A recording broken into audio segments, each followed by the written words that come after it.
Assalamualaikum warahmatullahi wabarakatuh. Saya Anggun Wahyuni dari kelas S6G dengan NPM 2018-1450-1247. Di sini saya akan mempresentasikan untuk tugas saya mengenai seminar proposal. Di sini saya untuk judulnya pengaruh cara belajar dan kreativitas mengajar guru terhadap prestasi belajar siswa pada mata pelajaran kewirausahaan. Di sini untuk latar belakangnya, pendidikan mempunyai peran yang sangat strategis dalam meningkatkan kualitas sumber daya manusia dan upaya mewujudkan cita-cita bangsa Indonesia dalam mewujudkan kesejahteraan umum dan mencerdaskan kehidupan bangsa. Pendidikan pada dasarnya adalah usaha dasar untuk menumbuh kembangkan potensi sumber daya manusia dan memfasilitasi kegiatan belajar mereka. Untuk mewujudkan pendidikan sebagai sarana mencapai tujuan, maka mutu pendidikan sendiri harus selalu ditingkatkan. Dengan demikian, seorang guru kewirausahaan dituntut untuk menjadi guru yang kreatif, artinya dapat menerangkan mata pelajaran kewirausahaan dengan gaya dan metode yang efektif, yang mudah dipahami siswa. Guru yang mengerti kreativitas dapat memilih konten, rencana pembelajaran, mengorganisasikan materi dan tugas-tugas tepat dalam berbagai cara membantu peserta didiknya mengembangkan keterampilan dan sikap penting untuk kreativitas. Di sini oleh karena itu, seorang guru perlu mengembangkan kreativitas sebagai upaya pembaruan proses pembelajaran. Maka seorang guru dipersyaratkan mempunyai pandangan atau pendapat yang positif terhadap bagaimana menciptakan situasi dan kondisi belajar yang diharapkan. Karena secara operasionalnya, gurulah yang terlibat langsung dalam proses belajar mengajar. Tugas guru memang sangatlah kompleks sehingga mereka dituntut untuk menguasai sejumlah ilmu pengetahuan serta keterampilan yang diperlukan. Guru harus memiliki kemampuan profesional dalam tugasnya dengan menerapkan konsep teknologi pembelajaran dalam memecahkan masalah-masalah pendidikan atau pembelajaran, sehingga diharapkan akan terwujud suatu tujuan dari pembelajaran. Nah, di sini ada rumusan masalahnya. Di sini terdapat 4. Yang pertama itu apakah terdapat pengaruh prestasi belajar mata pelajaran kewirausahaan atas kreativitas mengajar guru terhadap prestasi belajar siswa.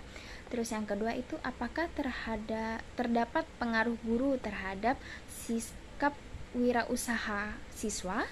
Yang ketiga itu ada apakah ada pengaruh yang positif dan signifikan antara kreativitas mengajar guru terhadap prestasi belajar mata pelajaran ekonomi.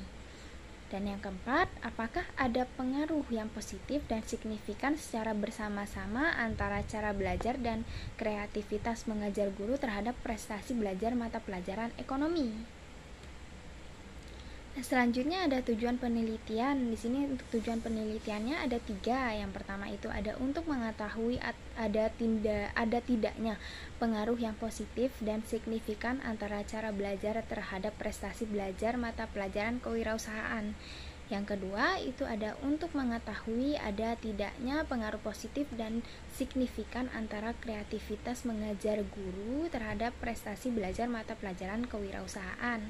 Yang ketiga, untuk mengetahui ada tidaknya pengaruh positif dan signifikan secara bersama-sama antara cara belajar dan kreativitas mengajar guru terhadap prestasi belajar mata pelajaran kewirausahaan. Dan selanjutnya di sini ada kegunaan penelitian. Dan kegunaan penelitian ini ada secara teoritas. Untuk secara teoritas itu yang pertama diharapkan bermanfaat untuk menambah kelengkapan referensi mengajar sehingga dapat memperluas wawasan calon guru dan guru. Yang kedua itu ada diharapkan dapat memberikan sumbangan yang positif terhadap pengembangan ilmu pengetahuan khususnya dalam bidang ilmu pendidikan. Nah, yang selanjutnya itu ada secara praktisa. Nah, untuk secara praktisa itu ada beberapa juga. Yang pertama itu ada bagi siswa dengan adanya penelitian ini dapat digunakan sebagai bahan masukan dalam memecahkan permasalahan yang dihadapi sekolah, terutama mengenai hal-hal yang berhubungan dengan pengaruh cara belajar dan kreativitas mengajar guru terhadap prestasi belajar peserta didik untuk melanjutkan studi ke perguruan tinggi. Selanjutnya, bagi peneliti hasil penelitian ini dapat menambah pengetahuan dan wawasan dalam penelitian ilmiah dan sebagai syarat memperoleh gelar sarjana pendidikan. Nah, selanjutnya di sini kita masuk ke kajian teori. Nah, yang pertama itu ada prestasi belajar. Untuk prestasi belajar itu adalah sebuah kalimat yang terdiri dari dua kata, yakni prestasi dan belajar. Untuk memahami lebih jauh tentang pengertian prestasi belajar, penelitian menjabarkan makna dari kedua kata tersebut. Nah, di sini adapun faktor-faktor yang mempengaruhi prestasi belajar secara umum menurut Slameto 2003. Pada garis besarnya meliputi faktor internal dan faktor eksternal, yaitu yang pertama untuk faktor internal. Dalam faktor ini dibahas dua faktor, yaitu yang pertama itu ada faktor jasmaniah. Ini mencakup faktor kesehatan dan cacat tubuh. Nah, selanjutnya di sini ada faktor psikologis, yaitu mencakup yang pertama itu ada inteligensi, yang kedua perhatian, yang ketiga minat, yang keempat bakat, yang kelima motivasi, yang keenam kematangan, dan yang ketujuh kesiapan. Nah, selanjutnya di sini untuk faktor eksternalnya. Nah, faktor ini dibagi menjadi 3 faktor, yaitu yang pertama itu ada faktor keluarga. Nah, faktor keluarga ini mencakup ada 6 ya. Yang pertama itu ada cara orang tua mendidik, yang kedua itu relasi antar anggota keluarga, yang ketiga itu ada suasana rumah, yang keempat itu ada keadaan ekonomi keluarga, yang kelima pengertian orang tua, dan yang keenam itu latar belakang kebudayaan.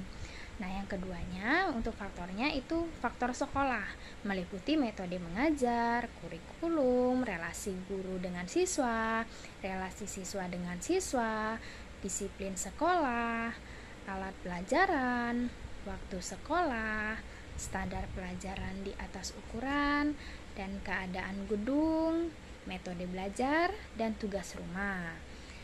Selanjutnya itu ada faktor masyarakat. Nah, untuk faktor masyarakat ini meliputi kegiatan dalam masyarakat, mass media, terus teman bermain, bentuk kehidupan bermasyarakat. Nah, selanjutnya ini ada kependidikan kewirausahaan.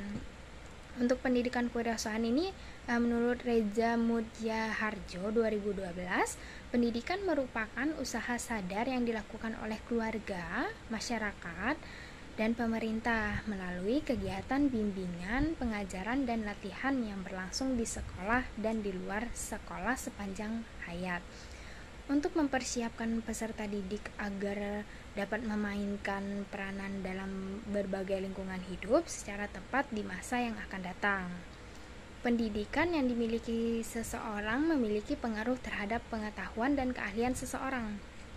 Nah, selanjutnya ini untuk menurut Sokijo Notoatmojo 2003, pendidikan adalah segala upaya yang direncanakan untuk mempengaruhi orang lain baik individu, kelompok, atau masyarakat sehingga mereka melakukan apa yang diharapkan oleh pelaku pendidikan.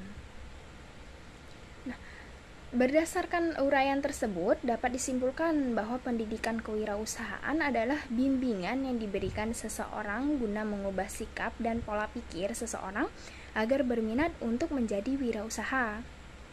Selain pendidikan kewirausahaan, diperlukan pelatihan kewirausahaan seperti seminar wirausaha dan praktik berwirausaha. Karena dengan seminar tersebut yang mengundang pengusaha-pengusaha sukses akan memberi motivasi tersendiri bagi seseorang untuk berwirausaha. Sedangkan praktek berwirausaha akan memberikan pengalaman dan bisa mendorong minat berwirausaha. Nah, tingginya minat berwirausaha akan semakin melahirkan entrepreneur muda yang memiliki kreativitas dan inovasi dalam berbagai bidang. Nah, selanjutnya di sini ada karakteristik guru kreatif. Kreativitas seorang guru dalam proses belajar mengajar dapat dilihat dari keterampilan dalam mengajar, memiliki motivasi yang tinggi, bersikap demokratis, percaya diri, dan dapat berpikir divergen. Untuk disebut sebagai seorang guru yang kreatif, maka perlu diketahui tentang karakteristik guru yang kreatif. Adapun karakteristik guru yang kreatif adalah sebagai berikut. Yang pertama itu ada keterampilan dalam mengajar, yang kedua itu memiliki motivasi yang tinggi, yang ketiga itu ada demokratis, yang keempat itu percaya diri, yang kelima itu berpikir divergen. Selanjutnya di sini ada faktor yang mempengaruhi hasil belajar. Faktor yang mempengaruhi hasil belajar, berhasil atau tidaknya seseorang dalam belajar disebabkan beberapa faktor yang mempengaruhi pencapaian hasil belajar. Yang pertama itu ada faktor internal, yaitu faktor yang berasal dari dalam diri, yaitu meliputi kesehatan. Yang kedua inteligensi dan bakat, yang ketiga minat dan motivasi, yang keempat cara belajar. Nah, selanjutnya ada faktor eksternal, yaitu faktor yang berasal dari luar diri, meliputi yang pertama itu keluarga, yang kedua sekolah, yang ketiga masyarakat, yang keempat lingkungan sekitar. Nah, berdasarkan uraian di atas, metode pengajaran yang diterapkan oleh guru untuk penyampaian materi pembelajaran termasuk ke dalam faktor eksternal yang kemudian secara berkelanjutan akan mempengaruhi faktor internal anak. Faktor eksternal yang dimaksudkan dalam hal ini adalah faktor yang berasal dari sekolah, yaitu metode pembelajaran. Metode pembelajaran yang inovatif akan berpengaruh terhadap minat dan motivasi atau faktor internal siswa dalam mengikuti proses pembelajaran. Salah satu model pembelajaran yang inovatif dan menyenangkan untuk siswa adalah model pembelajaran kooperatif tipe snowball throwing. Dengan model pembelajaran melalui tipe ini diharapkan maka minat dan motivasi anak untuk belajar akan lebih meningkat lagi dan kemudian akan berdampak pada hasil belajar siswa. Nah, selanjutnya ada metode penelitian. Untuk metode penelitiannya, di sini yang digunakan secara umum metode penelitian diartikan sebagai cara ilmiah untuk mendapatkan data dan tujuan dan kegunaan tertentu. Dalam penelitian ini, metode yang digunakan adalah metode kuantitatif. Baik, terima kasih presentasi yang saya sampaikan. Kurang lebihnya mohon maaf. Wassalamualaikum warahmatullahi wabarakatuh.